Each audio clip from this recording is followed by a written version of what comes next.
हा चालेल पोर हा हा हा 30 मुलं आणली होती. हो हो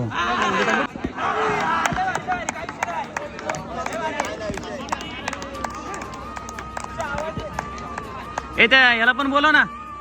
ए अनिकेतला पण बोलव ना. अनिकेतला मस्त मस्त मस्त ऑल द बेस्ट. लय भारी. किती आले टोटल? पण काय हे सांग मला मार्क सांग पहिले. जितचे किती होते? जिल्हा 41 होते. 41 आणि सह्याद्री चाकण सह्याद्री चाकणला 41 होते. 41 आणि आता 42 झाले. निस्ता राडा एकदा असं पकड के मारा एकदम मला असं रिपीट कर. मार्क जिल्ह्याला 40 होते. 40 हा चाकणला 41 झाले. हा 42 झाले. 42 झाले. वा खूप छान. 5 सेकंदात फक्त 16 जिंकलं. नाही तर मग आज 47 45 आणि याला गेलो आता 7 तारखेला चाकणला आता 7 तारखेला फिक्स 25. फिक्स 45. ठीक आहे तुझे